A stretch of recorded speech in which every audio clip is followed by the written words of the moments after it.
Olá pessoal, estamos começando aqui a montar aqui a nossa live.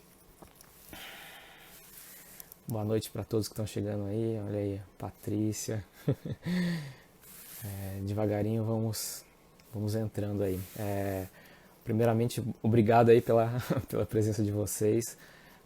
Sei que tem amigos, tem pacientes, tem seguidores e a intenção da live é justamente levar um pouco de informação, né, para as pessoas que estão em casa e não sabem como se comportar aí frente aos problemas da tireoide que podem acontecer. Uh, Deixa eu só achar aqui, eu vou ver se a Beth já entrou. A Beth é uma jornalista e ela vai ajudar a gente a intermediar aqui as perguntas.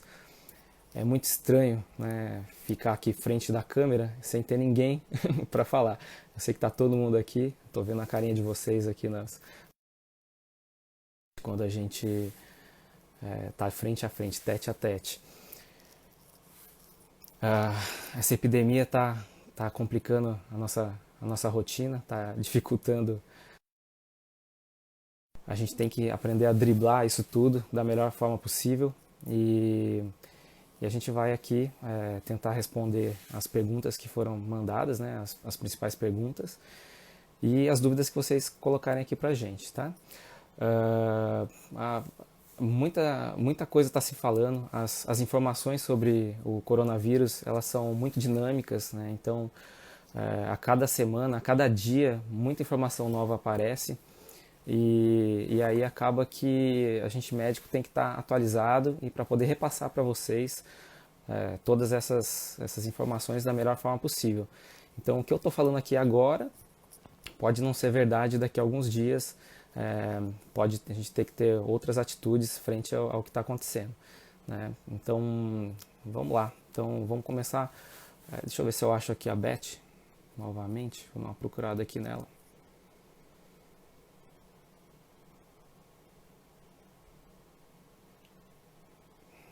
Não, ela não entrou ainda não, mas tudo bem, a gente vai conversando aqui. Primeira coisa é em relação às medidas que são gerais, né? Em relação ao nosso... agora a Beth entrou, deixa eu colocar junto com ela aqui.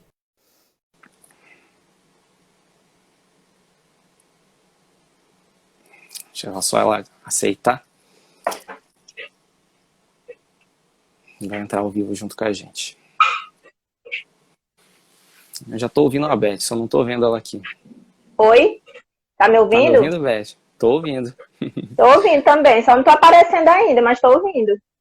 Sim, não apareceu o seu vídeo, Estranho, mas não tá, apareceu, mas tô ouvindo. tá aparecendo aqui como conectando. Mas muito bem, Beth, eu estava falando aqui com as pessoas aqui que já tem bastante gente aqui na Aham. live, né? Mais de 60 pessoas. Tô vendo que tem vários amigos, médicos, pacientes já conhecidos aqui. E isso aqui é uma conversa, né? E a nossa intenção Sim. é passar uma informação boa, alguma coisa que possa tranquilizar, para que as pessoas possam saber como se comportar frente à epidemia. Porque até o acesso ao médico é complicado. Então, para fazer a pergunta, devo ir ao consultório agora ou mais adiar essa consulta?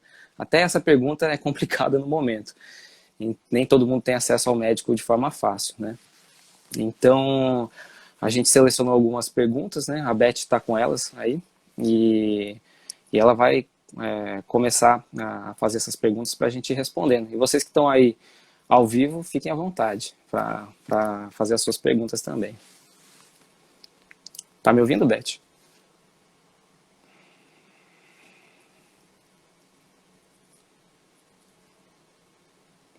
Acho que ela caiu. Vou tentar adicionar ela aqui de novo.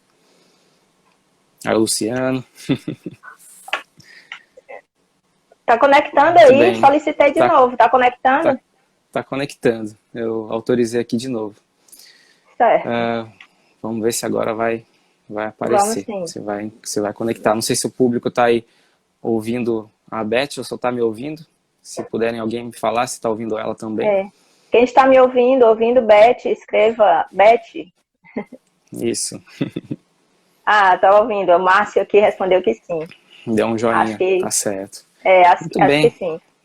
Na Muito verdade, o bem. nosso intuito hoje não aparecia ainda, mas seria tirar as dúvidas das pessoas, o doutor Hugo Luiz tirar as dúvidas das pessoas relacionado a o Covid-19, a doença e a tireoide. Eu não estou aparecendo, mas o nosso intuito é esse, vamos aguardar.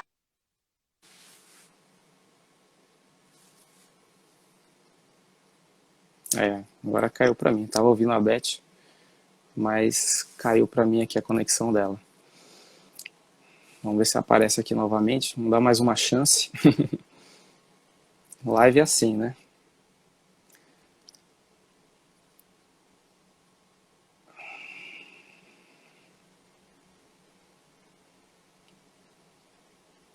Só um minutinho.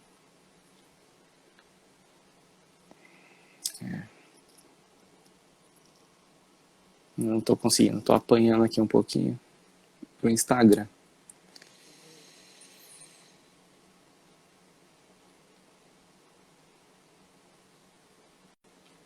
Agora vai, eu acho. Vamos lá, mais uma vez, mais uma tentativa. Saiu o Dr. Bruno Segundo aqui presente. Em breve, mas não deu certo. Pronto, agora estamos ouvindo. Agora estou ouvindo novamente. Mas Pronto, não está Beth. aparecendo a imagem. Vamos ver se aparece a imagem daqui a pouco. Vamos Sim, tentar tudo de bem. novo, não? Vamos, É, vamos começar. Será que as pessoas estão me ouvindo?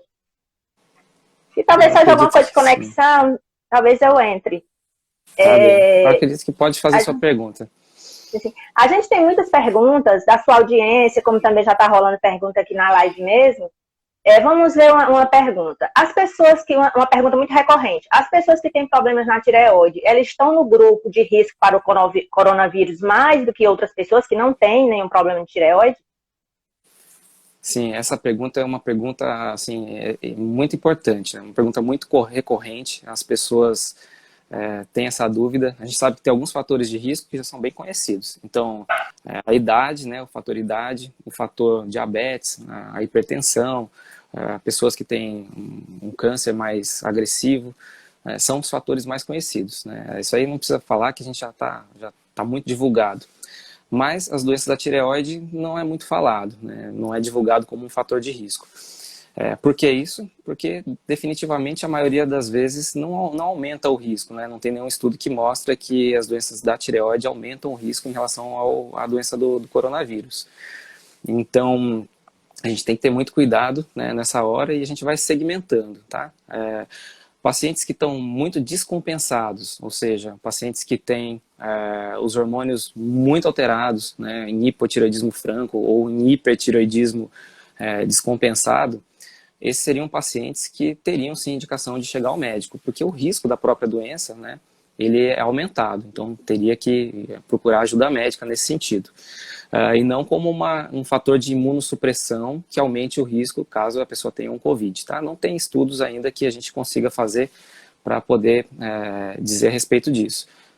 Pacientes que estão em acompanhamento médico já há tempo, com os hormônios regulados, pacientes que estão acompanhando nódulos de rotina, rotineiramente, esses pacientes, a intenção é que a gente não sejam vistos no consultório nesse momento.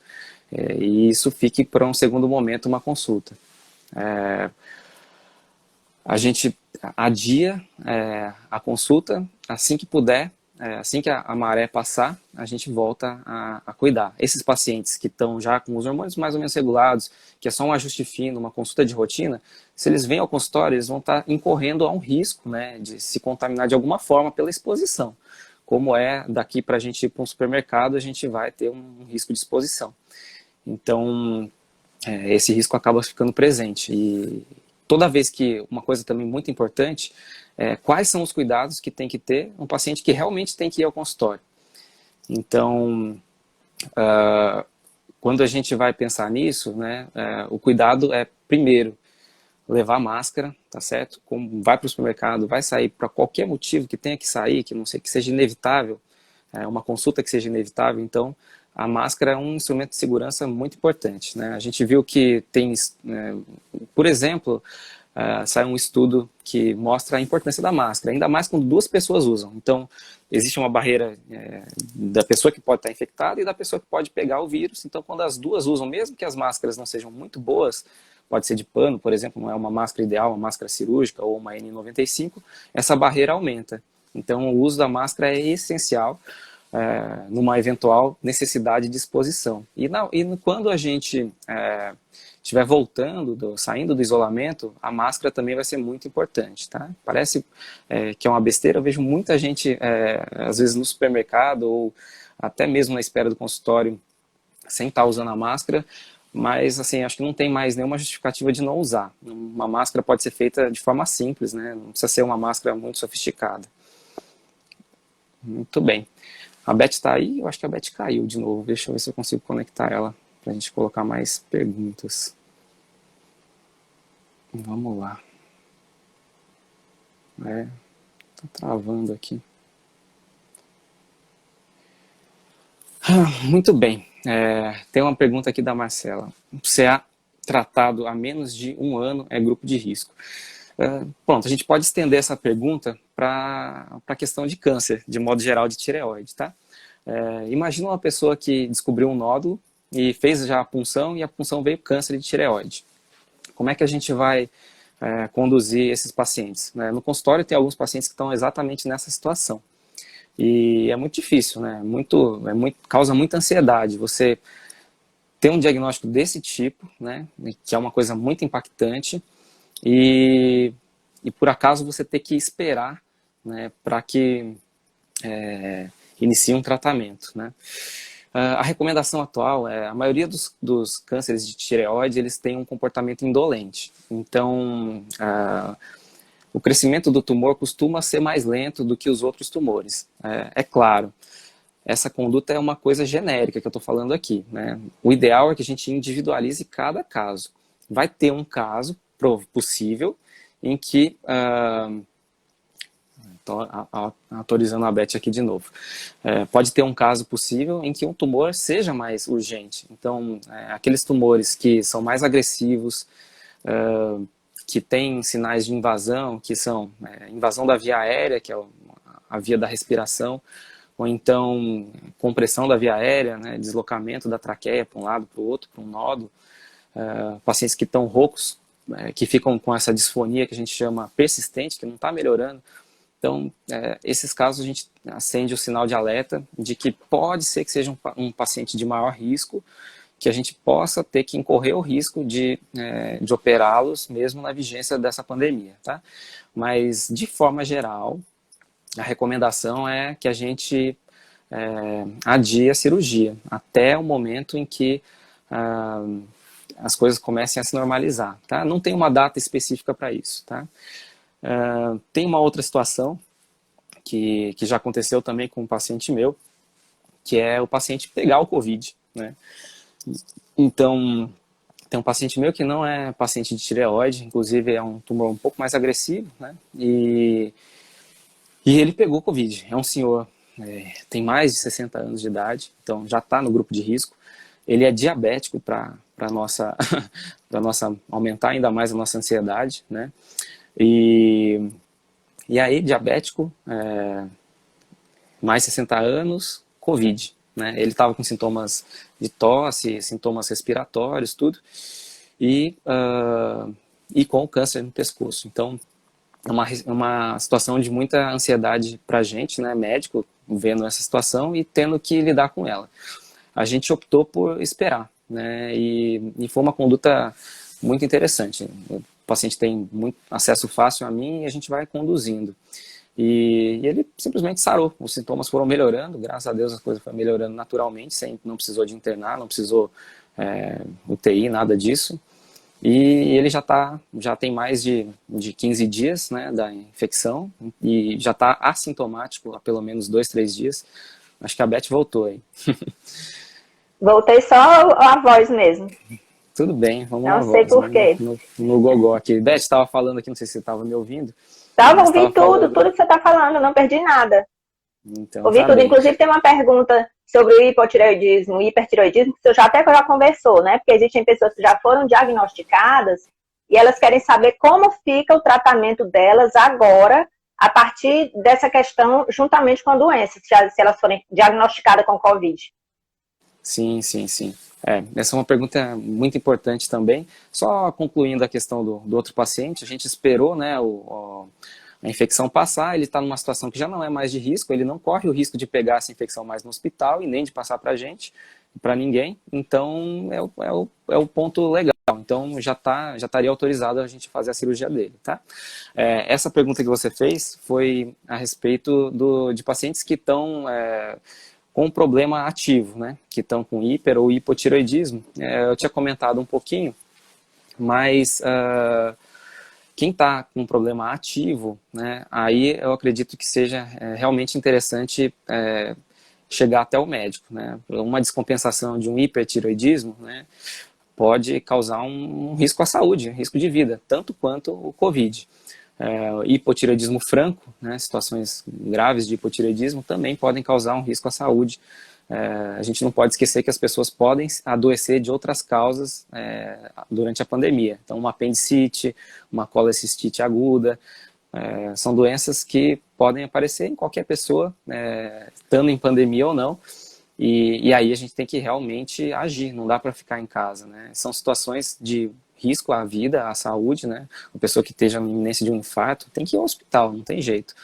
E aqueles cuidados de proteção são muito importantes, então todos devem usar, tem que ter um pouco dessa neurose para a gente ir para o hospital, para ir para o consultório, usar a máscara, álcool gel sempre na bolsa aí, sempre próximo, evitar de ficar tocando nas coisas, manter aquela distância de 1,5 m a 2 metros das pessoas, do vizinho, né?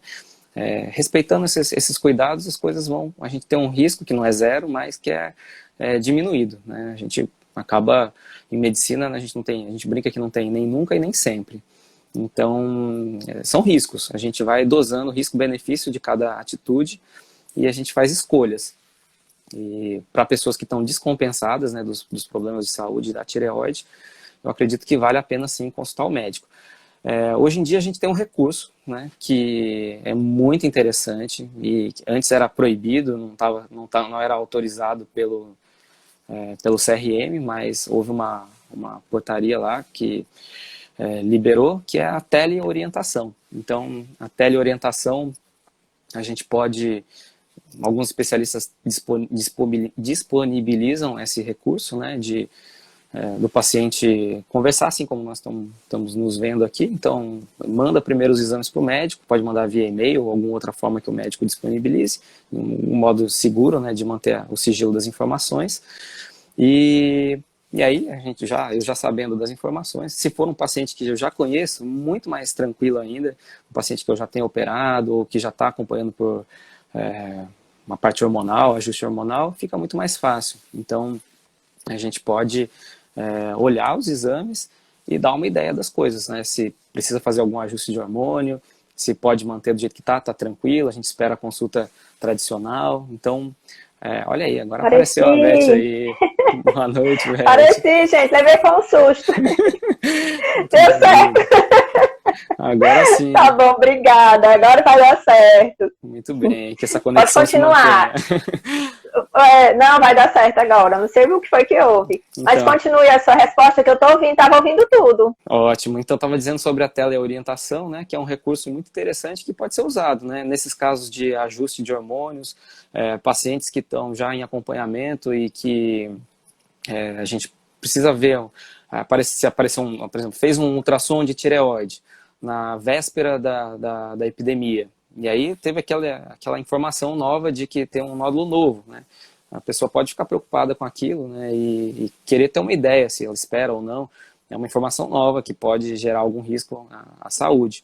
Então, essa teleorientação pode ser usada nesse sentido, né? Ela pode mandar esse ultrassom para o médico vai dar uma olhada no ultrassom, nas imagens, tudo mais, e pode adiantar alguma coisa em relação à urgência desse atendimento, né?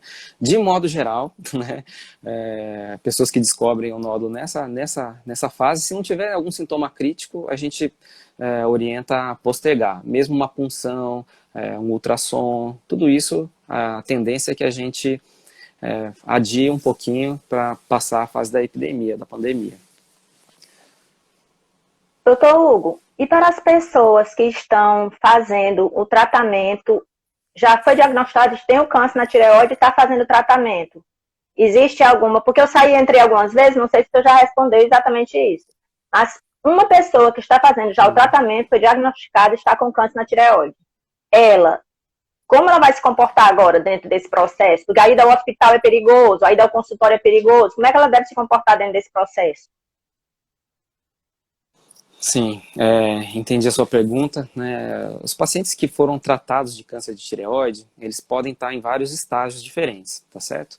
A maioria das pessoas que foram tratadas com cirurgia, a maioria foi tratada já há algum tempo, né? Então, a gente espera que estejam com a doença controlada, que esteja com a doença sob controle, né? Os pacientes de baixo risco, que a gente chama, que são esses que têm um baixo risco de recidiva ou de morte pela doença, eles, de modo geral, devem postergar o retorno ao médico, tá? Deve manter o uso da medicação, do hormônio, né? A levotiroxina, ou qualquer marca que seja, Puran, Levoid, qualquer marca que seja, que estiver tomando, ela mantém o uso direitinho, né? E espera até que a coisa passe para que retorne ao médico.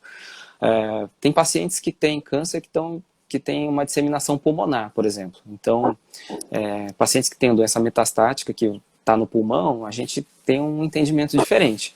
Esses pacientes, eles têm um risco definitivamente aumentado para uma complicação, se pegarem uma infecção por Covid. Por quê? O pulmão é o órgão-alvo, né, da infecção. Então, pulmões, pacientes asmáticos, pacientes que têm doenças pulmonares crônicas, né, eles têm uma reserva funcional reduzida. Então, é diferente de uma criança que tem um pulmãozinho lá novinho em folha, não vai sofrer tanto com o Covid quanto alguém que possa ter um câncer de tireoide e metástases no pulmão. Então, para essas pessoas, o cuidado aí a gente aumenta, triplicado, vamos dizer assim. Então, tem alguns medicamentos que são usados de alvo molecular, que a gente chama, né? O sorafenib e outros. Nesse caso, a gente tem que considerar pessoas que são muito alto risco, mas eles não podem perder o acompanhamento. Também é interessante o contato com o oncologista, né? Com todos aqueles cuidados que a gente falou. Então, esses sim têm um risco aumentado, eles entram sim na categoria de risco, caso peguem Covid. A gente racionalmente entende que o risco está aumentado, né? A Liduína está perguntando se a anemia entra como fator de risco. A gente, a princípio não, tá? A princípio não. É claro, a anemia é uma condução menor do oxigênio para as células. Então, de certa forma, é uma limitação funcional, né? Quem tem uma anemia mais profunda. A gente entende que seria, sim, alguma coisa complicadora, possivelmente complicadora. Uma anemia leve provavelmente não vai influenciar em nada, tá? A rigor, ela não entra como fator de risco, tá? Outros cânceres de tireoide, a gente tem vários tipos, né? Então tem o carcinoma papilífero, que é o mais comum, dentre eles os micropapilíferos, que são aqueles menores de 1 centímetro, então eles são a imensa maioria.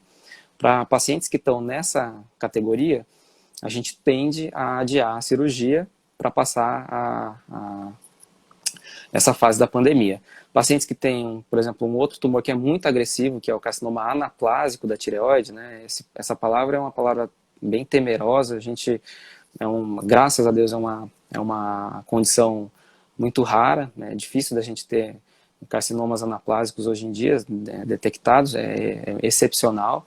É claro, nós estamos aqui nesse mundo, isso pode acontecer com alguém. Então, nesse caso, sim, é motivo de acelerar. Geralmente, se a gente esperar mais, já é uma coisa grave. Às vezes a pessoa pode ter uma insuficiência respiratória, ficar asfixiada pelo próprio tumor. Então, aí é caso de às vezes a gente adiantar uma cirurgia com todas aquelas medidas de proteção. Então, quando a gente vai para uma cirurgia, nesse caso, então, os cuidados são muito rigorosos, né? O médico pode testar o paciente antes para o Covid, para saber se ele está infectado, mesmo assintomático ou não, né? E se puder fazer isso, é uma coisa recomendada para que todo mundo saiba, né, e redobre ali os cuidados. Mas a gente considera o paciente como infectado, os cuidados são os mesmos. Então, o médico e toda a equipe, eles têm uma paramentação muito específica. A gente usa aquela máscara N95, depois usa uma outra máscara cirúrgica por cima, tem aqueles protetores de viseira, gorro, aparamentação com os aventais, e isso para toda a equipe, né? Cuidado na paramentação e na desparamentação também.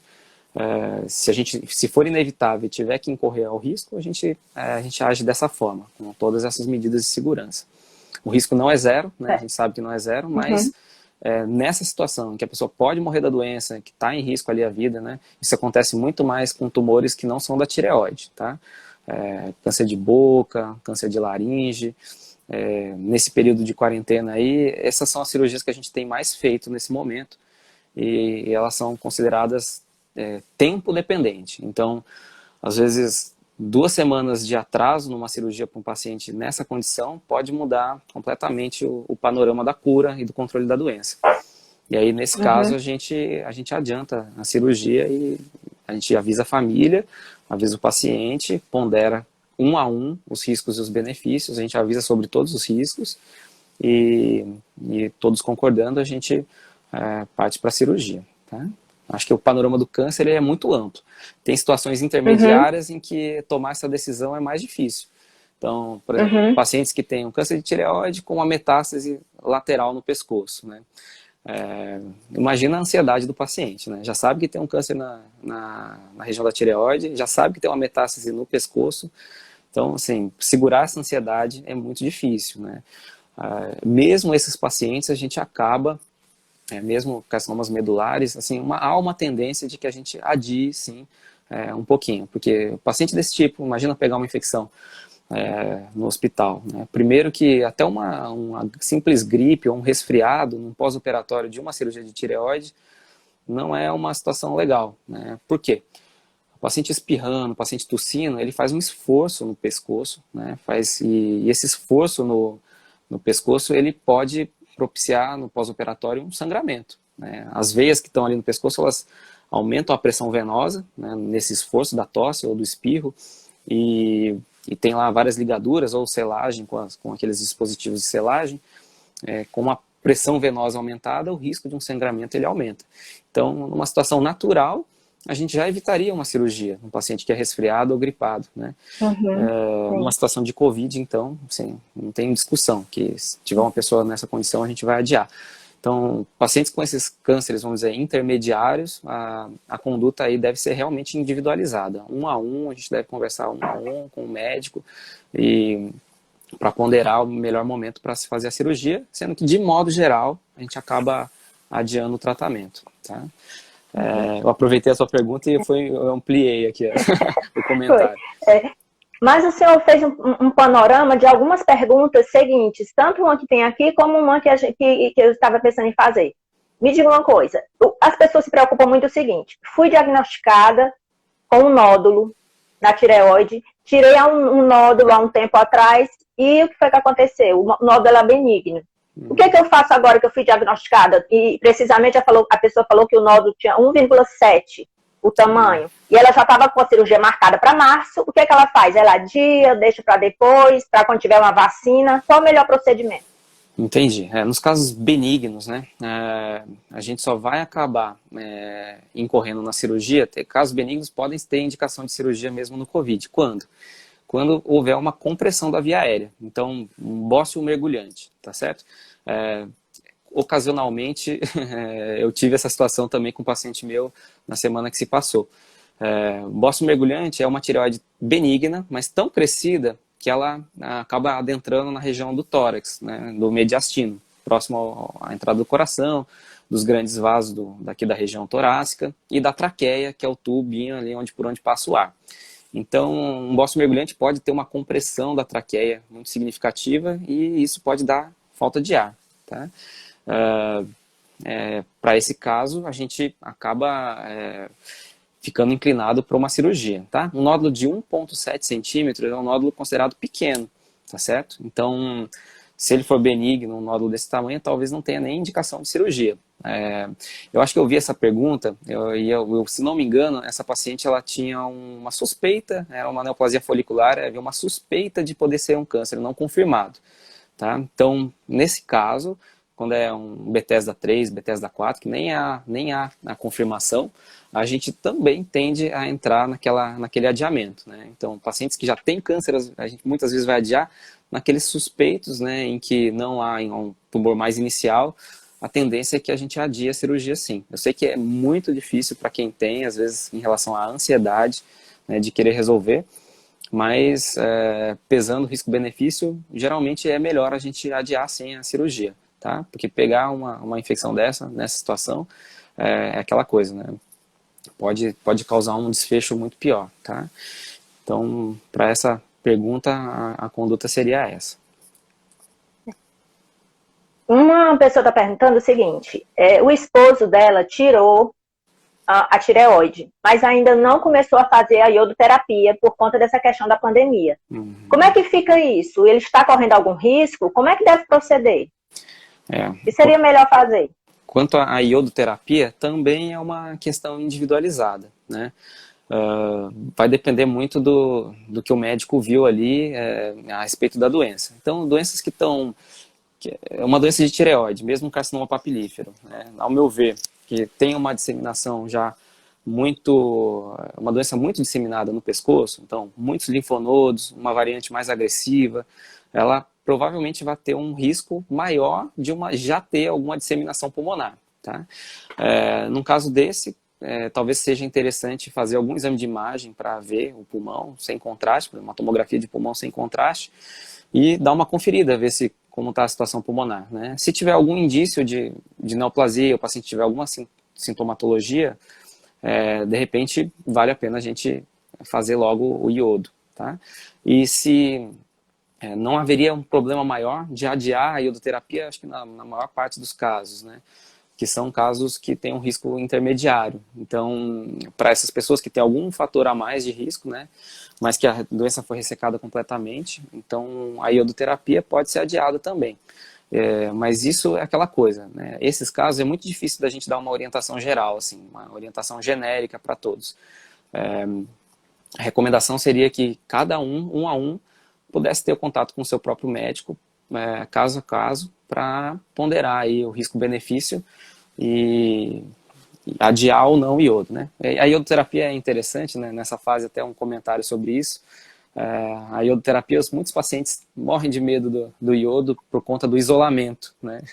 E acho que a pandemia foi uma bela lição para a gente, né? Nós estamos aqui isolados já há muitos dias e ainda vão ficar por mais alguns dias e é uma prova de fogo, né? Então ficar isolado um dia só, né? Ficou fácil, né? Agora, para quem vai tiver que passar por um iodo, já sabe se comportar em uma situação de isolamento de forma mais desenvolta, né? Uhum. Eu acho que quando eu não estava aparecendo, o senhor falou alguma coisa a respeito dessa questão de quando ir ou não ao consultório. Porque nessa questão agora, dessa doença, as pessoas estão evitando, pode estar com um problema, que talvez até seja um problema mais sério, e a pessoa está evitando ir ao consultório por conta a questão do perigo, se o consultório for dentro de um hospital, as pessoas têm medo. Então, como se orienta essa questão dentro da pandemia, tireoide e essa questão da pandemia? Quando a pessoa ir e não ir ao consultório? Isso, assim, a gente está tentando categorizar, assim, essa é a pergunta mais ampla que a gente podia fazer, né? Essa conversa aqui que a gente está tendo, acho que o principal objetivo é esse. A gente entender os diferentes graus de urgência. Tem hora que a gente vai errar, tem hora que a gente vai acertar, não é 100% as coisas, não tem como ter essa pretensão, mas é para as pessoas se situarem melhor em relação a essa urgência de ir ao consultório ou não, tá? A pessoa que operou, né, um nódulo de tireoide benigno há alguns meses e está tudo bem, adia-se a conduta, né, adia-se a consulta, está tudo mais ou menos arrumado, a gente pode adiar, né, essa consulta, essa ida ao consultório. Vai trazer um maior risco ela ir no consultório nesse momento do que a gente esperar um pouquinho, tá? Então, quem operou nódulo benigno, né, a Nayana está perguntando aí, entra como fator de risco? Não, de forma alguma. A maioria dos pacientes que já que tem alterações de tireoide, que estão compensadas, que a gente diz, que estão com os hormônios normais, que estão equilibradas, nódulos que estão em segmento, esses pacientes todos não encontram-se em risco aumentado para o COVID. A gente está falando de uma informação específica, né? Uma pessoa pode ter isso e pode também o fator idade, pode ter também o fator diabetes, pode ter também o fator asma, né? Pode também ter uma doença pulmonar crônica. Então, eles estão com risco aumentado por conta dessas outras condições e não por conta da tireoide em si, né? Basicamente é isso. Então, esse grau de risco de ir ao consultório é o principal desafio. Então, as pessoas vão começar a ver, não, eu estou aqui com câncer de tireoide, é um câncer pequenininho, é um tumor micropapilífero, eu já fiz um ultrassom que mostrou que meu pescoço está tudo bem, não tem nenhum nódulo a mais. Então, esse é o paciente, assim, considerado que a espera tá bem estabelecida, né? De esperar um pouquinho aí, passar essa fase para poder, então, iniciar o tratamento. Paciente com sintoma de falta de ar, que está com o nódulo crescendo, assim, a olhos vistos, esse não, pera lá, esse aí a gente tem que, é legal que ele vá ao médico, né, para que possa ver se não tem que agilizar as coisas, né. Paciente que está em hipertiroidismo descompensado, né, o coração muito acelerado, todo o metabolismo acelerado, esses pacientes aí, esses sim, teriam que ir ao endocrinologista para poder ajustar a medicação de uma forma segura, né? Essa pessoa pode ter uma arritmia, por exemplo, e morrer da arritmia. E é uma condição arriscada. Então, essas pessoas estariam com a indicação de ir ao consultório realmente, tá? Mais ou menos por aí, né? Uhum. Doutor Hugo, a gente vê muito pela mídia que acontece o quê? Algumas pessoas contraem o vírus e algumas não têm sintomas, outras têm os sintomas, digamos, intermediários entre o não ter e o ficar ruim.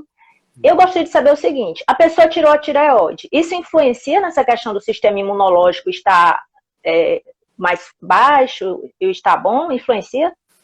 Então, uma pergunta aqui. Uma pergunta boa, né? Uma pergunta recorrente também e a gente sabe que não, tá? As tiroidites autoimunes, essas condições, né? Pessoa operada de tireoide e tudo, não muda o risco, né, de um sintoma mais leve ou mais grave, né? Esses fatores de risco, a gente volta naquela questão daquelas que já são mais conhecidos, tá? Claro, a gente não tem resposta para todas as condições. Pode ser que coisas novas apareçam aí e nos surpreendam. Como eu disse, a coisa é muito dinâmica. Conforme a epidemia vai andando, as informações vão chegando para a gente, né? Por enquanto, a informação... É uma doença nova, isso, né? Uma doença nova. Isso. E assim, eu tenho a gente tem acesso nós médicos temos acesso a muitas formas da gente se atualizar. E um modo interessante que eu tenho feito eu tenho um grupo da faculdade, e o grupo da faculdade tem médicos em praticamente em todos os lugares do mundo. Tem 2 colegas nos Estados Unidos, outra que está na Alemanha, tem outro que está em Portugal, outra que está na China, muita gente em São Paulo, espalhado pelo Brasil todo, né? Então, e o pessoal é muito criterioso, né, na hora de...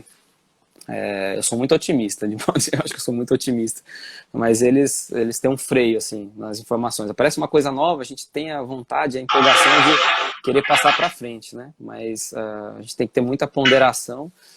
Até agora não temos nenhum medicamento específico, né, para Covid-19. Teve uma live aqui nesse começo da semana com um professor meu, o professor Carlos Carvalho, que é professor titular da pneumologia da USP. Uma live maravilhosa, foi um amigo meu que é urologista que conduziu a conversa com ele, 1h20 de conversa. Eu recomendo que vocês vejam essa live. Ela mostra, assim, ela está recente, então foi do começo da semana, e ela mostra como a coisa andou legal aqui no Brasil, assim, está andando, pelo menos no estado de São Paulo, em alguns estados, a gente está conseguindo segurar aquele pico acentuado da epidemia, né?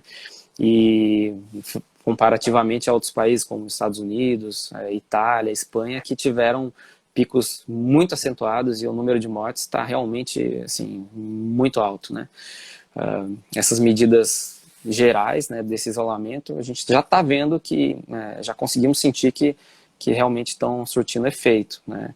E é mais um reforço que tem que ser dado, eu acho, da gente manter esses cuidados, né? Quando eu vou para um consultório, quando eu vou para o hospital, do começo ao fim eu sou neurótico, eu tenho que estar com essa neura agora, não tem jeito, vai fazer bem para mim, vai proteger as pessoas.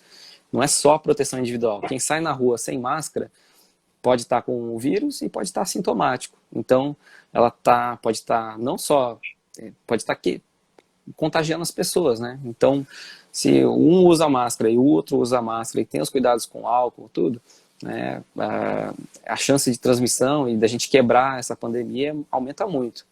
Tem um caso interessante, né, que eu andei observando, que a gente andou observando ali no grupo também, que é um país que foge um pouquinho da curva, que é Hong Kong. Em Hong Kong, esse uso da máscara é muito intenso, né? E eu acho que talvez não seja superponível à nossa população, né? Porque são populações diferentes, né? Têm hábitos diferentes, né? Os orientais, às vezes, não abraçam, não cumprimentam apertando a mão. A gente é muito latino, então tem essa tendência de toque, de encostar, às vezes involuntariamente, né? Então, mas é uma medida de proteção muito importante, o uso da máscara. Estou reforçando aqui várias vezes também, porque eu acho que vai fazer diferença, principalmente agora, nessa fase seguinte, em que quando começar a haver alguma volta social, né? Quando começar algumas coisas serem retomadas. O senhor falou uma coisa interessante que é recorrente entre os asiáticos, Hong Kong, no outro lado do mundo, eles usarem muito máscara mesmo. Isso. Eles acordam pela manhã, se estiverem espirrando, normalmente, sem pandemia, sem nada disso, eles já colocam a máscara para entrar no metrô, eles têm essa cultura da máscara muito maior que a gente. Isso, é uma proteção, não só da pessoa, mas de proteger o outro, né? Quem está resfriado, está usando a máscara, ela está evitando a disseminação da doença que a pessoa tem para frente. Então, por enquanto, o uso da máscara é assim, muito importante, né? Quanto melhor, acho assim, quando a pessoa tiver a melhor máscara que ela puder dispor, ela deveria usar. Se tiver uma máscara cirúrgica, use. Se tiver uma máscara de pano, que não é a ideal, é melhor que use ela, porque duas barreiras é aquilo que a gente falou, né? Se tiver dois usando máscara de pano, a soma das duas vai causar uma proteção maior, tá? Então, acho que deveria ser uma informação a ser disseminada, né, para as pessoas. Hong Kong teve um baixo nível de morte. Foi. A gente tem aqui uma pergunta. Problemas na tireoide, eles são hereditários? São genéticos? Assim, essa é uma pergunta genérica, geral, assim, vamos dizer, né, que não tem muito a ver com Covid. E sim, a resposta é sim. Tem muitos casos que a gente vê, né, de fatores hereditários, né, envolvidos. Tanto na parte hormonal, né, que a gente chama de tireoidite, né, são doenças autoimunes em que o corpo, o brinco, briga contra a própria tireoide, fabrica anticorpos que vão acabar causando uma inflamação e uma alteração da textura da tireoide e do funcionamento, né, pode causar isso tudo. Isso tem componente genético envolvido, então quem tem, os familiares mais próximos provavelmente tem um risco aumentado. E mesma coisa em relação ao câncer de tireoide, né? Quem tem câncer de tireoide, os parentes de primeiro grau têm um risco um pouco aumentado também de ter, né? A gente sabe que esse fator genético ele é presente.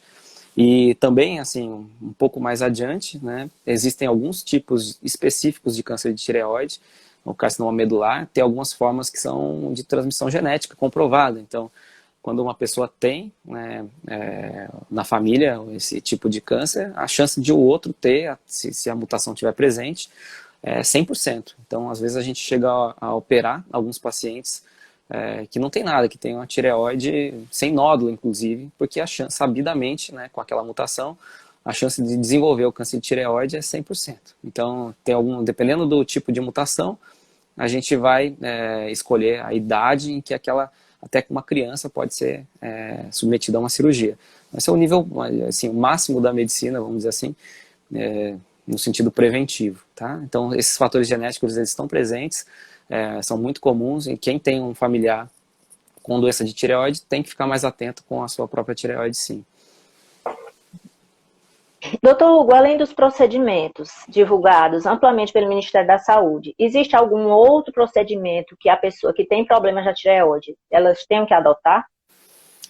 Então, a proteção é basicamente a mesma, né? As orientações do Ministério de Saúde gerais, elas servem para as pessoas que têm problemas na tireoide, tá? Normalmente. Então, não muda muita coisa não, tá? A recomendação é basicamente a mesma. Quem tem sintomas leves, A pessoa tem, vamos dizer, que já operou de tireoide, ou tem hipotireoidismo, está controlado e de repente tem o Covid. Ela só vai para o hospital, né, em situações de maior risco, tá certo? A pessoa que já tem problemas na tireoide, mas é diabética, por exemplo, aí não, aí muda a coisa, então ela vai ter que ter um cuidado maior e possivelmente tenha que passar por uma avaliação médica.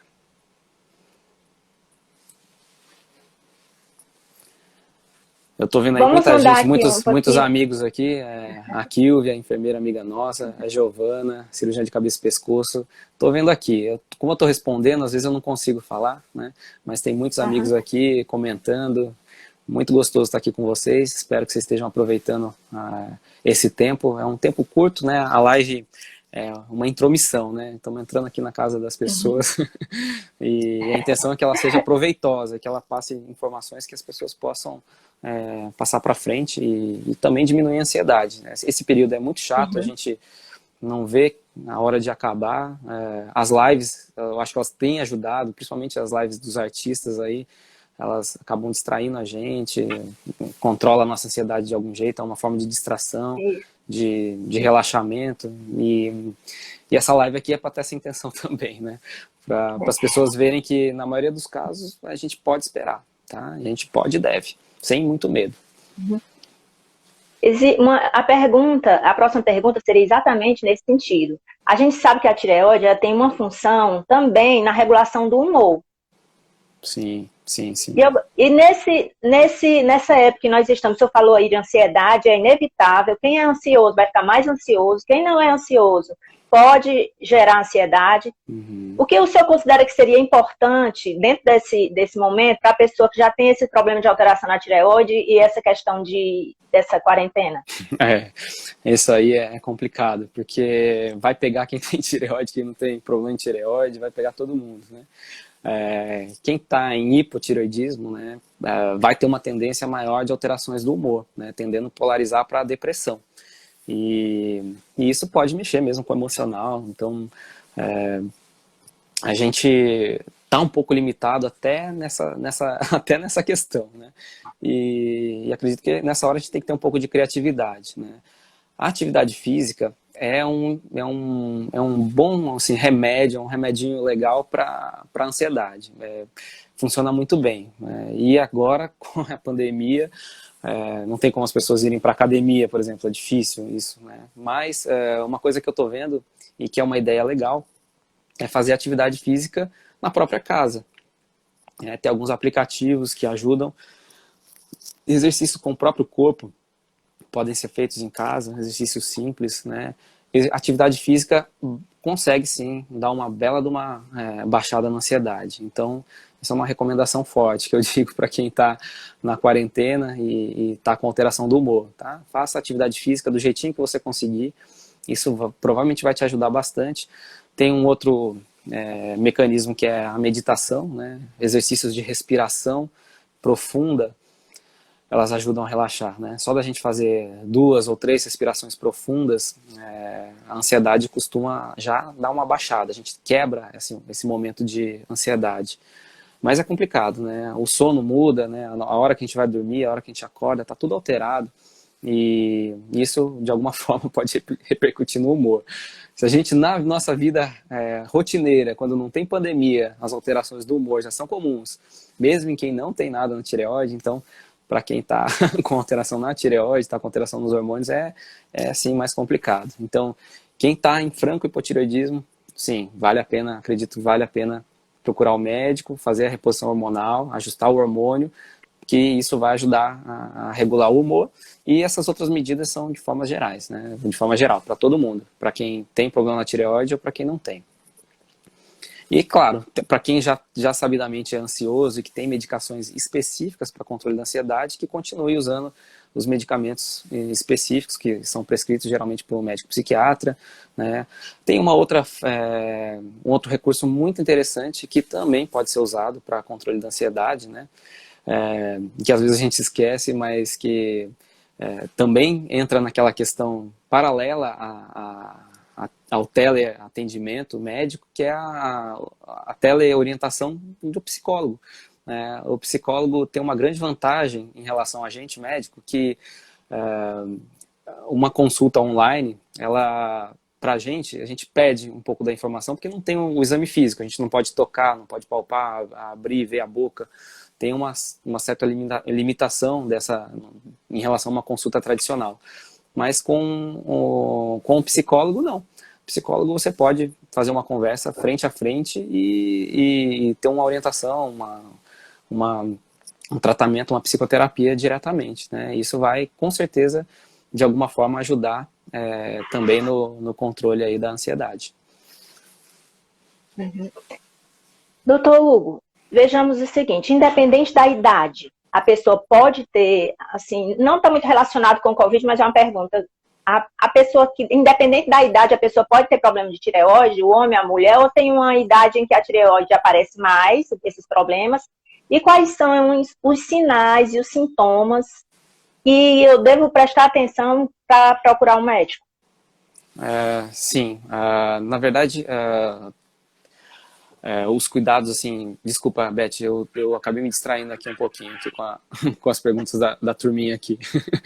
Na verdade, não são nem perguntas, né? As pessoas estão agradecendo aqui, o médico maravilhoso, agradecendo as suas informações. Tô vendo né? aí, um abraço Na grande, verdade, Dona Albani, a Regina, todo mundo que está aí vendo, né? Aí Psicólogo, a pessoa psicanalista também pode ajudar, com certeza.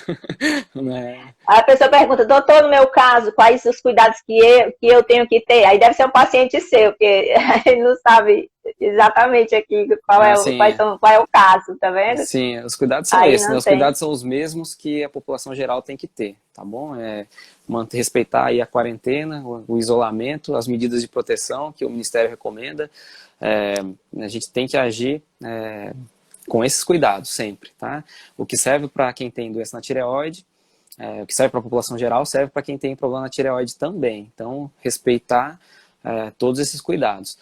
Quem está em risco aumentado, né, da tireoide são aqueles que têm doenças mais graves, né? Câncer disseminado e descompensações hormonais muito mais acentuadas. Esses aí, esses têm que ter um cuidado redobrado e pode ser que precise mais ter acesso de fato a uma consulta médica, né? O Ed aí em Camusim, mandar um abraço pro Ed, para todo mundo. Isso. Isso. O médico do meu esposo, um ótimo profissional. Só os elogios aqui, doutor Hugo. O senhor falou que se distraiu. O senhor falou que se distraiu. A pergunta é a seguinte: independente da idade, pode surgir problemas na tireoide, no homem e na mulher. E quais são os sinais? E quais são os sinais e sintomas assim que a pessoa deve começar a perceber para se antecipar ao problema? Sim, então pode sim. A resposta pode aparecer em qualquer idade. O problema da tireoide pode ser detectado até no teste do pezinho, né? Tem o hipotireoidismo congênito. Então, por isso que é feito esse teste, que é uma doença, uma mutação genética, e se detecta assim que a pessoa nasce. Então, pode ser detectado em qualquer fase. Nódulos na tireoide são muito mais comuns com o passar das décadas de vida.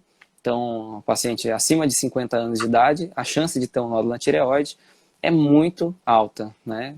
É mais que 50% se for mulher. Então, mulheres com mais de 50 anos de idade têm um risco muito aumentado para nódulos, de forma geral, tá? Conforme as décadas de vida vão passando, o nosso cuidado tem que aumentar. E, de forma geral, os ginecologistas têm tido esse cuidado até com pessoas mais jovens, né? Então, não existe uma recomendação populacional para que a gente faça rastreamento de nódulos, mas de praxe, por cuidado, sabendo o que fazer com essa informação, né? A gente sempre toma muito cuidado para não se invadir demais, pedir punção desnecessária. Esse cuidado é muito importante. Então, o ginecologista que pede isso, ele tem que saber orientar o paciente depois, né, do que fazer com aquele nódulo que foi descoberto, né? Tem que avisar, assim, o ideal é que se avise que pode descobrir um nódulo, que ele é muito frequente, para a pessoa não desesperar com essa informação, e aí, quando chega para a gente, especialista, a gente vai entender melhor o que está acontecendo e poder guiar a conduta, né? Mas o fator idade, ele é importante. A gente não vai ficar fazendo ultrassom de tireoide para crianças, assim, assintomáticos. Se na família tem um paciente com nódulo, com câncer de tireoide, e a criança aparece com algum nódulo no pescoço, a gente vai atrás de saber o que é. O pediatra cuidadoso vai ver, né? Mas conforme passam as décadas de vida, esse cuidado aumenta. E também em relação à parte hormonal, tá? Então, o risco de hipotireoidismo também aumenta com a idade. E também o check-up tradicional, né, acaba pedindo lá o TSH, que é um exame que pode triar um hipotireoidismo, por exemplo. Tá? Então, e mulher e homem, né, outro fator que você falou, as doenças de tireoide podem acontecer em homens, sim, mas elas são muito mais frequentes nas mulheres. Então, de modo geral, assim, há uma média de 8 mulheres para cada homem, né? Mas pode afetar homens. Tem pacientes meus, homens, pai e filho, ambos com câncer de tireoide tratados, estão ótimos, e isso pode acontecer, né? Então, homens também têm que ter algum grau de atenção, né? Homens mais cuidadosos, né? Às vezes o cardiologista pede, o exame acaba detectando, né? Eu já tive um caso recente também, o paciente, a gente olha para o pescoço dele, não tem nada, né? A gente não consegue notar nódulos, né? Não consegue nem palpar, mas ele fez um ultrassom de rotina com o cardiologista e o ultrassom detectou nódulo e detectou metástase nos dois lados do pescoço. Então, assim, cuidado com a saúde, acho que nunca é demais. O cuidado do especialista é um cuidado individualizado, um a um. A gente não pode estar falando de modo populacional. Uma vida que a gente faça isso e que a gente resolva o problema, esse paciente, por exemplo, tratando, ele vai ficar bem, provavelmente, e não vai morrer da doença. Se deixar quieto, poderia evoluir e de repente a doença disseminar para o pulmão, né, e andar um estágio à frente. Então, a gente sempre fala que medicina tem a questão populacional, de custos de saúde, da questão populacional, e tem o um a um com o especialista, né? Isso aí são duas medicinas um pouco diferentes. Nós temos uma pergunta aqui de uma pessoa que está vendo a live. Ela falou que a filha dela tem 12 anos e foi encontrado nódulos no pescoço e ela está preocupada. Como proceder nessa questão da idade, essa questão dos nódulos? Como é a situação? Eu tenho 12 anos.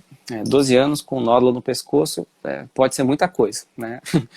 Criança, por exemplo, tem uma condição que é muito comum, que são linfonodos de defesa, que nessa fase da infância, eles são muito solicitados. Então, a criança está com o sistema imune ainda em formação, não foi ainda exposto aos fatores aí infecciosos, então qualquer resfriado, gripe é uma nova infecção que a criança está aprendendo a lidar. Então esses linfonodos eles aumentam, combatem aquela infecção, produzem lá os anticorpos e depois eles murcham, mas eles não desaparecem. Muitas vezes eles ficam ali palpáveis, ficam ali salientes, às vezes a mãe palpa aquilo e fica muito preocupada. E é um fator de preocupação, né? Tem outras doenças que são mais sérias, do tipo linfoma, por exemplo, né? Que vai dar um linfonodo, que vai dar um nódulozinho que não desmancha. Ele fica lá palpável e vai aumentando, ele é mais globoso. Para diferenciar isso é um pouco difícil para o leigo. É mais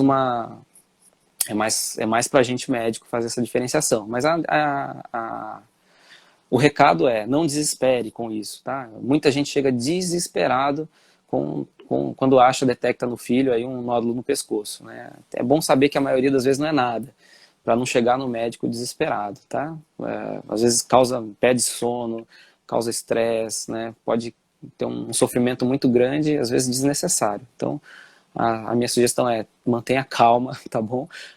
Procura um especialista e a gente vai examinar, vai ver direitinho e vai ver se aquele nódulo tem que ser investigado ou não. Mesmo que seja alguma coisa mais grave, né, um linfoma, alguma coisa desse tipo, a maioria das vezes hoje a gente tem tratamento para isso e a gente enfrenta e fica tudo bem, tá? Então, o recado é esse, né? Tenha sempre pensamento positivo quando detectar alguma coisa desse tipo. Na dúvida, tá preocupada mesmo, acho que vale a consulta ao médico, né? A live está quase terminando, estamos com 27 minutos, mas temos uma pergunta aqui que pode ser uma pergunta importante. Sim.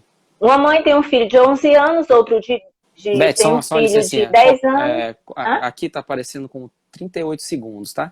Qualquer coisa a gente renova a live novamente, se ela terminar aqui. Certo. Eu abro de novo para a gente responder essas últimas perguntas aí. E já de antemão, Ótimo. agradeço aí todo mundo que está aqui com a gente. Então, quem está, pode continuar, que a gente pode se estender a uns 30 minutos. Tá bem, Ele a ótimo. gente termina e renova, tá? Tá Vamos só bem. continuar. E se cair, a gente volta aí em seguida. Tá bem, tá ótimo, perfeito. Ela Desculpe. tem um filho, ela tem um filho há 11 anos.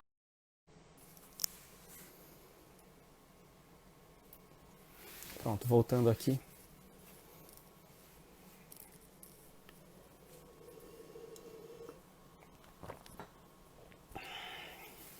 Muito bem, voltando aqui a conexão. Estou vendo que tem muita gente ainda presente. Deixa as pessoas entrarem aqui novamente. A Beth já entrou. Deixa eu autorizar ela.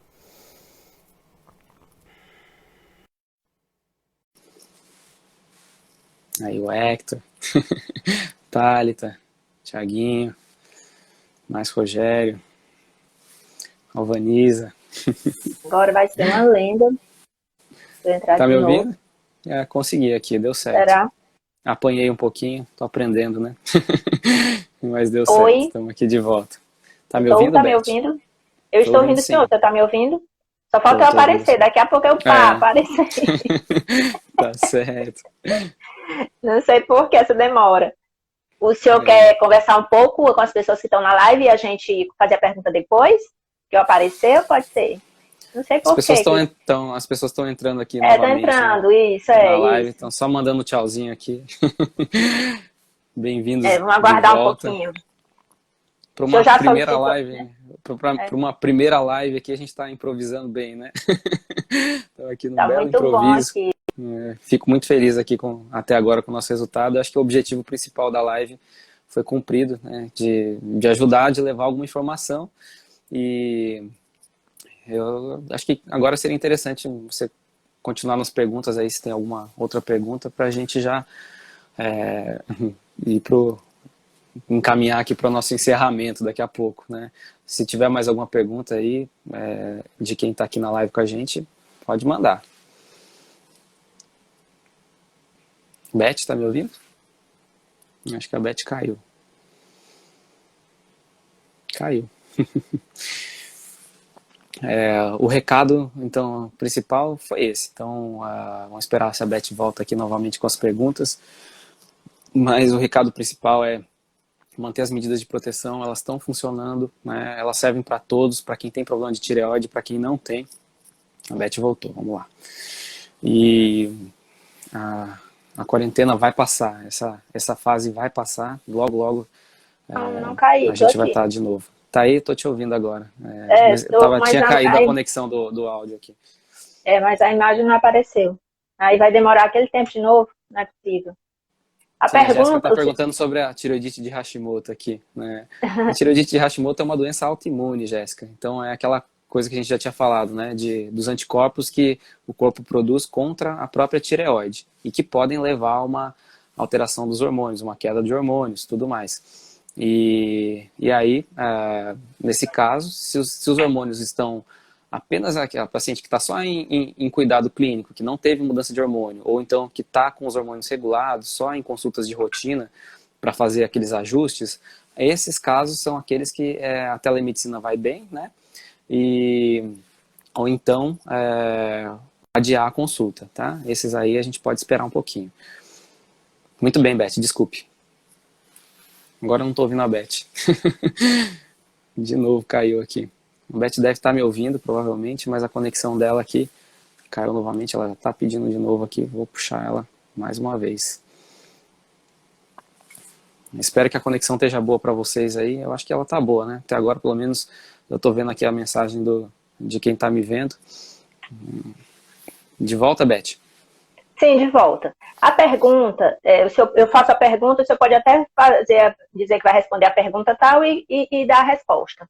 Certo. É uma pessoa que tirou a tireoide há 11 anos, tem 2 filhos, um de 10 e um de 2 anos. Os filhos fizeram o teste do pezinho, não foi detectado nada, e como ela tirou a tireoide, ela gostaria de saber se corre o risco dos filhos também ter esse problema no futuro, embora não tenha aparecido no teste do pezinho.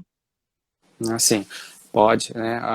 O teste do pezinho, né? Ele é um teste para detectar o hipotireoidismo congênito, tá bom?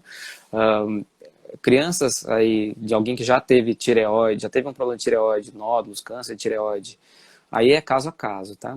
Por exemplo, no carcinoma medular da tireoide, que tem a mutação, essas crianças vão ter que provavelmente ser submetidas a um teste genético para ver se tem a mutação também, tá? Para dizer a conduta. Se foi um carcinoma papilífero, né, da tireoide clássico, né, esse risco das crianças é muito baixo de ter também. É um risco um pouco aumentado em relação à população geral, mas assim, não existe uma recomendação específica para a gente ficar fazendo ultrassom dessas crianças, né? Então, essas crianças vão ter que, basicamente, tem que ter esse olhar mais cuidadoso, né? Principalmente do pediatra. É bom que o pediatra saiba que as crianças, que a mãe teve esse problema, para que ela possa estar mais atenta, né? Para essa possibilidade, tá bom? Mas o risco é baixo, né? Principalmente em homens, é menor esse risco. Ele existe, mas é menor, tá? Ou seja, a tradução, se foi só um nódulo benigno ou um tumor menos agressivo, não precisa ter desespero nenhum. Se for um câncer que tem um componente genético mais rigoroso, assim, desses do tipo medular, aí o ideal é que se avalie a família e os parentes de primeiro grau. Certo. Eu vou ver se a gente tem alguma pergunta aqui. A gente tem algumas perguntas, doutor Hugo, mas não são relacionadas assim exatamente à tireoide e o... Deixa a Beth cair de novo aqui. Aí ia fazer a pergunta. Enquanto isso, deixa eu rolar aqui para ver. Tava a Jéssica falando que estava na hora de ir para a consulta dela semestral e ela está sem tomar o Eutirox dela. Na verdade, a recomendação é que continue tomando os medicamentos que já faz uso, tá? Então, quem já faz uso do hormônio, continua usando conforme estava fazendo antes da pandemia. Se é uso contínuo, né, geralmente são pessoas que fazem uso contínuo da medicação. Então, continua na mesma dosagem, do jeitinho que está fazendo, até que possa voltar ao médico, tá? Não suspende a medicação, que isso pode causar descontrole dos hormônios. Ver se a gente tem mais alguma coisa aqui. Não, aqui só tem um volta, Beth, mas eu voltei, mas só a voz. Tem perguntas aqui relacionadas, por exemplo, a gente sabe que se tem alguma relação entre os casos de câncer na tireoide, com o vírus HPV, algumas que não são relacionadas com o Covid-19. A gente pode responder mais uma pergunta, né? Já estamos estendendo aqui a live, já deu mais ou menos uma hora. E por mim pode ficar mais uns 30 minutos, sem problema. Tá bem, vamos respondendo então. Vamos seguir aqui as perguntas que faltaram, pode fazer. HPV, né, e tireoide, a gente não tem relação, tá? O HPV é um vírus, né? E ele está relacionado a outros tipos de câncer, né? Câncer do colo uterino, que é o mais comum, que afeta as mulheres. E pode também afetar em relação à orofaringe, que é a região do fundo da garganta e da boca, e da laringe. Então, o HPV ele pode dar na área da cabeça e pescoço também. E pacientes que têm câncer da região da boca, né, da faringe, da área da cabeça e pescoço, que não é relacionada à tireoide, né, esses tumores eles tendem a ser mais agressivos do que os tumores de tireoide. Então, esses casos a gente tem que olhar mais de perto, sim, né? Ao longo dessa pandemia até agora, os pacientes com câncer de tireoide, as cirurgias foram adiadas. A gente, até agora, pelo menos dos meus pacientes. Teve um com bócio mergulhante, que a gente precisou fazer uma traqueostomia de urgência, e teve paciente com câncer de boca, com câncer de laringe, com câncer de orofaringe, que a gente teve que enfrentar a doença no meio da pandemia, pesando risco-benefício e com aqueles todos os cuidados de proteção que a gente já falou por aqui, né? A Beth caiu de novo aqui. A Beth não tá parando. A gente põe de volta. Boa noite aí para todo mundo que tá entrando. Agora a Beth voltou com a imagem. Toda a vida essa dificuldade, mas continue a sua resposta. Você estava respondendo aí a alguma coisa. Estava respondendo a pergunta, não estava, não? Respondi do HPV, né, e dos né? casos de câncer. Tá respondido. Certo. Uma outra pergunta. Ultimamente, parece que tem aumentado muito o número de casos de nódulos na tireoide. isso é só uma constatação, assim, digamos, leiga, ou realmente isso está acontecendo ultimamente? E se está, existe alguma comprovação científica do porquê esse aumento? O aumento na detecção de nódulos na tireoide, ela é um fato, tá? Então, tanto de câncer de tireoide quanto de nódulos, a gente pega os dados históricos, existe um aumento ao longo do tempo no Brasil e no mundo. Parte disso, o principal fator que é responsável por esse aumento na detecção é o aumento ao acesso ao ultrassom. Então, o ultrassom de melhor qualidade tem sido feito, está sendo mais disponível para a população em geral e acaba detectando nódulos muito pequenininhos, né, que antes não eram detectados. Então, o principal fator do aumento do número de nódulos e de câncer de tireoide hoje em dia é o aumento da detecção deles através de exame de imagem. Mas só isso não explica, tá? Então, o que a gente sente é que só pelo fato da gente estar detectando mais cânceres e nódulos precocemente, isso não explica completamente o aumento do número de nódulos que está acontecendo. Então, a gente desconfia que possa ter outros fatores, né, por aí que possam estar contribuindo para esse aumento. E esses fatores eles não são muito bem conhecidos, né?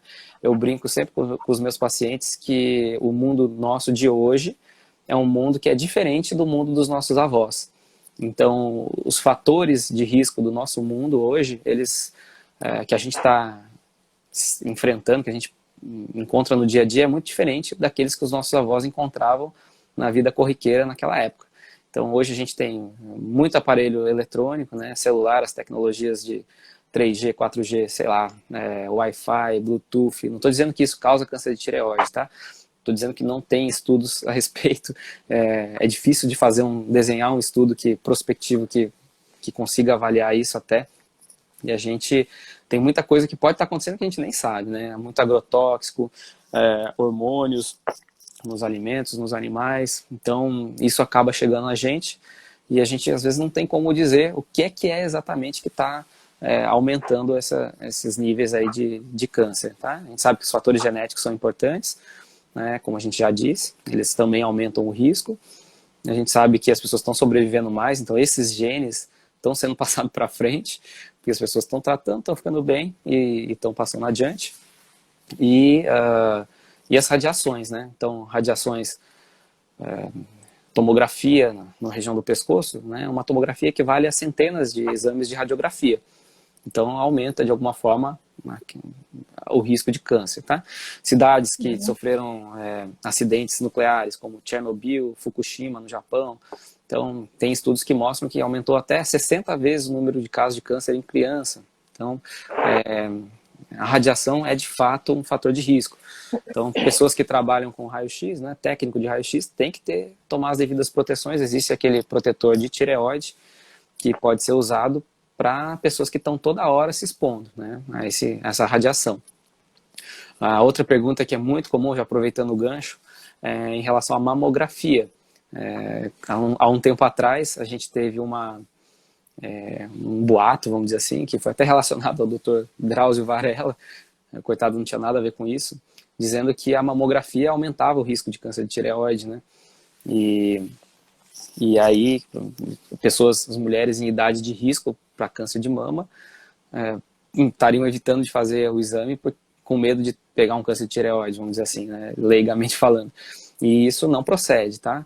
A radiação que vem indireta, né, que atinge o pescoço através de um exame de mamografia é ínfima, né? A rigor não está nem indicado aquele colar de proteção. O grau de radiação que chega no nosso dia a dia pelo sol, pela TV, a radiação do mundo que atinge a nossa tireoide, ela chega a ser maior às vezes do que a própria radiação de uma mamografia. Então não faz sentido esse medo, tá? A gente tem uma pergunta aqui na live mesmo. Vou ver aqui. A pessoa disse o seguinte, que foi diagnosticada com hipotireoidismo, mas não apareceu nada no ultrassom, nenhum nódulo. E ela quer saber se futuramente pode ser que apareça esses nódulos, mesmo ela estando já tomando remédio Puran. que pode acontecer de ter? Excelente pergunta, né? Pacientes que têm alteração hormonal, né, tireoidite, se elas têm um risco de desenvolver nódulos. A resposta é sim, tá? Então, o fato de agora não ter nódulo no exame não quer dizer que no futuro não possa aparecer, tá? A população em geral que não tem tireoidite, que não tem nada, esse risco ele já existe, já é muito frequente, né? A detecção, o aparecimento de nódulos na tireoide é muito frequente, é uma alteração muito comum. Então, para quem já tem uma tendência genética, já tem essa briguinha aí do corpo com a tireoide, a produção desses anticorpos, essa pode mudar a textura da glândula e em algum momento pode sim aparecer nódulos. Então a gente, de alguma forma, a gente fica vigilante, né, em relação à presença de nódulos. O fato de não ter agora, a gente fica muito mais tranquilo, né? Então a situação agora está tranquila, mas de tempos em tempos, o médico que estiver acompanhando, ele deve estar atento, examinar e eventualmente pedir um ultrassom de controle. Gente, aumentou um pouco o tamanho da live, está chegando ao final. E no início o senhor falou sobre os cuidados que a pessoa tem que ter, com os sinais e os sintomas que a pessoa tem que ter. O senhor tem alguma coisa que o senhor não tenha falado durante a live, que o senhor acha que seja importante o paciente lembrar? Alguma coisa nesse sentido? Alguma pergunta que não apareceu, que o senhor acha importante pontuar? Eu acho que a gente conseguiu dar um bom panorama aí sempre tem coisa que pode ter ficado aí para trás, até agora a gente não viu aí nas perguntas mais nada além do que a gente respondeu, né? Mas assim, o panorama geral é esse, né? Eu acho que o principal objetivo é esse da live, é a gente entender o grau de urgência de procurar o médico, entender que a maior parte das situações a gente pode adiar essa visita ao médico e ela é saudável no sentido da gente evitar o risco da infecção, né, de o paciente expor nesse tempo de quarentena. Pacientes que têm sintomas de falta de ar, nódulo que está crescendo muito rapidamente, que tem um descontrole dos hormônios, coração muito acelerado, que já sabe de antemão que tem hipotireoidismo, que já sabia que estava com o hormônio muito alterado, né, o TSH muito alto. Esses pacientes aí, o ideal é que eles sim procurem um médico, né, com todos aqueles cuidados que a gente já falou. Vou frisar, vou ressaltar, tenham uma certa neurose, tá? Usem a máscara bem direitinho, como o Ministério recomenda, ainda mais no consultório médico. Mantenha a distância do vizinho, né? Se no consultório não tiver alguma coisa que bloqueie a cadeira, uma ou duas cadeiras assim entre uma e outra, sente longe um do outro, fique longe um do outro. No consultório eu não parei de atender porque tem pacientes que realmente não dá para esperar. E a gente atende de forma mais limitada, o número de consultas é reduzido. As atendentes, antes de uma consulta, perguntam se o paciente tem algum sintoma que pode estar relacionado à COVID, né?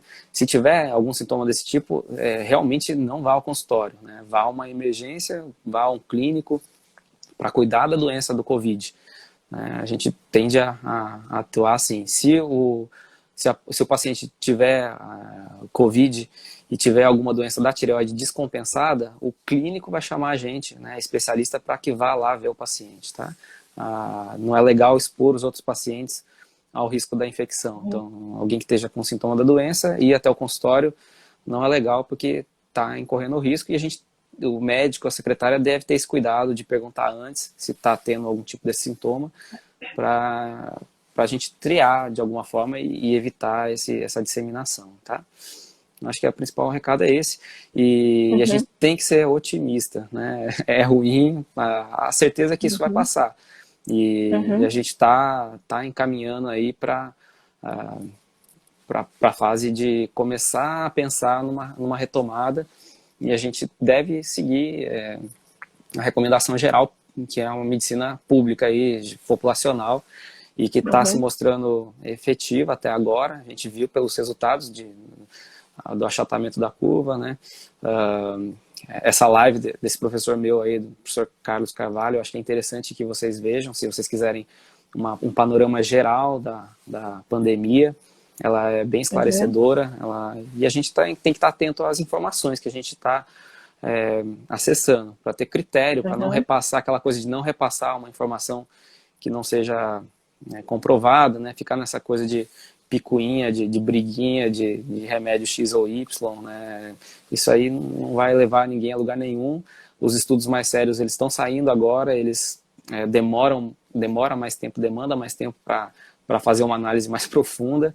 E uma notícia eu acho que é interessante de falar é que provavelmente medicamentos novos devam aparecer sim, né? No meu grupo da faculdade tem um amigo que está nos Estados Unidos e ele acabou dizendo que tem coisa realmente interessante para sair. Como ele é muito ponderado, ele não se adiantou a falar nada, então a gente fica nessa expectativa de que possa aparecer, tá? Doutor Hugo, Isso, tem algumas perguntas que eu tô tendo aí, né? Sim, só uma licencinha. Tem algumas perguntas aí que as pessoas estão mandando, que elas podem rever a live, tá? Rever a live. Agora tem uma aqui de última hora que não apareceu em outra rede social sua, não está aqui na live. A pessoa perguntando o seguinte: existem funções que o nosso organismo executa normalmente, como respirar e engolir.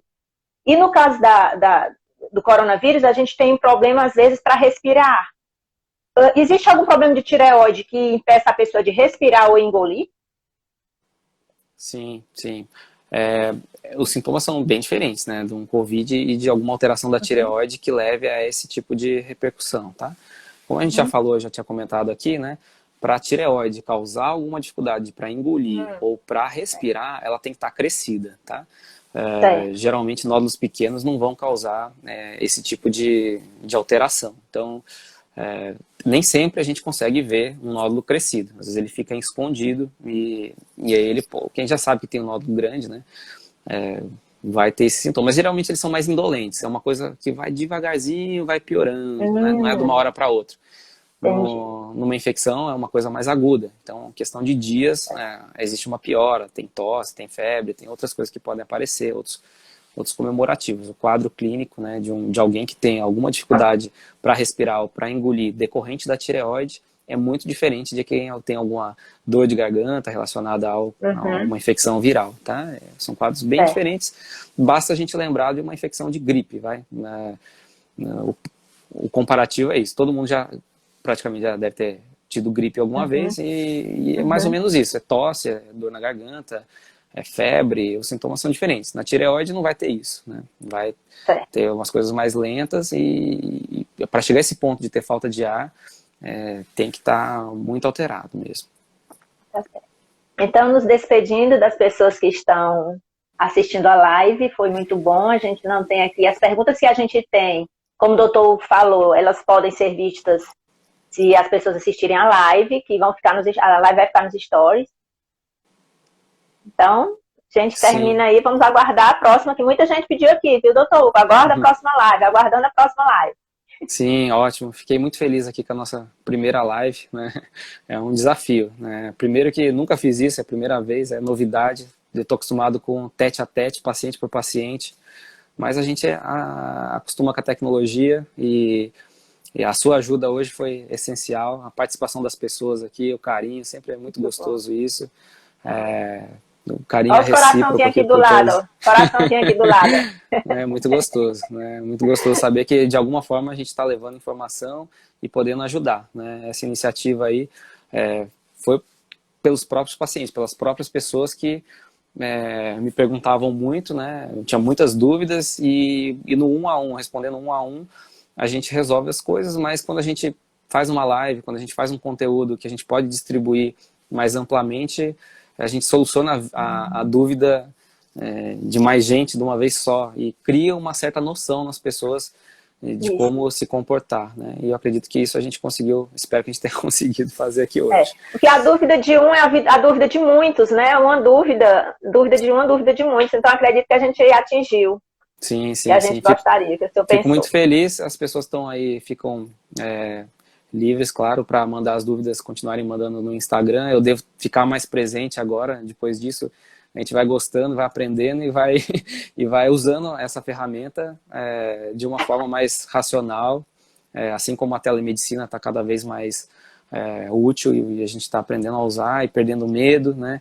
Perdendo os preconceitos e sempre é coisa nova, a gente vai devagarzinho, vai testando, e vai melhorando, né? A tendência é que a gente espera que melhore para a próxima vez, tá? Então, as dúvidas que ainda tiverem, que alguém apareça, pode deixar aí nos comentários que a gente vai organizar novos conteúdos, novas lives lá para frente.